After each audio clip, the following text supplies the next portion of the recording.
আজকে আমার বিয়ে, বাড়িতে কত আনন্দের আমেজ, কিন্তু এক কোণে বসে বাবা আমার হাতে একটি চিঠি তুলে দিলেন। আমি বিস্ময় নিয়ে জিজ্ঞেস করলাম, বাবা এটা কি? বাবা মৃদু হেসে বললেন, এটা তোমার জীবনের সবচেয়ে বড় পাঠ। তুমি আজ কন্যা, কাল বউ হবে, একদিন মা, তারপর তুমি একটা পুরো পরিবারের হবে সর্বেসর্বা।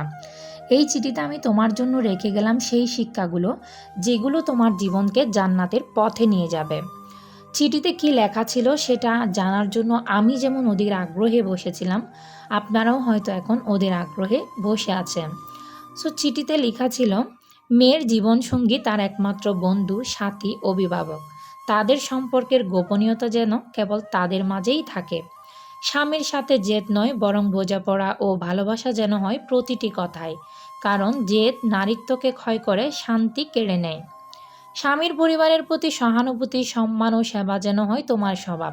এটা স্বামীর হৃদয়ে তোমার জন্য অটুট ভালোবাসা সৃষ্টি করবে। উচ্চস্বরে হাসি, চিৎকার এসব যেন তোমার লজ্জা ও আদব নষ্ট না করে। কখনোই স্বামীর সঙ্গে মিথ্যা বলো না। এক ফোঁটা মিথ্যাও বিশ্বাসের দেয়ালে কিন্তু চির ধরায়। নিজের পরিচ্ছন্নতা, গন্ধ, পোশাক সব কিছু যেন হয় তোমার স্বামীর চোখে আনন্দদায়ক। এতে তার মন তোমার কাছেই কিন্তু টিকে থাকবে। গীবত, পরনিন্দা এসব যেন হয় দূরের বিষয়। একজন রত্নসম নারী এসব থেকে নিজেকে রক্ষা করে চলে। স্বামীর সামনে লজ্জা ও আদব বজায় রেখো। স্বামীর গৌরব তার লজ্জায়। তুমি নারী, নারীই থেকো। পুরুষের মতো কর্তৃত্ব নয়, বরং নারীত্বের সৌন্দর্যে জীবন জয় করো। স্বামী যদি কখনো ঈর্ষান্বিত হয়, বুঝবে সে ভালোবাসে। সন্দেহ নয়, বরং ভালোবাসার রূপ বুঝে তাকে শান্ত করো। বাবার বাড়ি কখনো ভুলে যেও না, কিন্তু মনে রেখো তোমার আসল সংসার এখন স্বামীর ঘর। রাগের মাথায় চিৎকার নয়, বরং মৃদু কণ্ঠে বুঝতে শিখো। তার অসুস্থতা, বিপদের দিনে তার পাশে থেকো। কষ্টে পড়লেও স্বামীর ঘর ছেড়ে যেও না। নিজের ঘরকেই জান্নাত বানাও।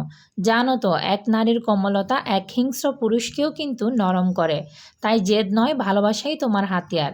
সাজগোজ করে রাস্তায় নয়, বরং স্বামীর জন্য সাজো।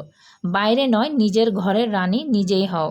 ভালোবাসা, দয়া ও ক্ষমা দিয়ে তোমার সংসারকে জান্নাতের প্রতিচ্ছবি বানাও। আমি চোখের কোণায় অশ্রু নিয়ে বললাম, বাবা আমি চেষ্টা করব যেন আপনার শেখানো প্রতিটি কথা আমার জীবনে বাস্তবায়ন করতে পারি। আমি রানী হব, আমার স্বামীর ঘরের রানী। আমি খুব চেষ্টা করব আপনি যা আমাকে বলেছেন, যা আমাকে শিখিয়েছেন, আমি সব কিছু মেনে চলার আমার আপ্রাণ চেষ্টা করব। আপনি শুধু আমাকে দোয়া করবেন যেন আমি সব কিছু মেনে চলে সুখে শান্তিতে আমার স্বামীর ঘর করতে পারি।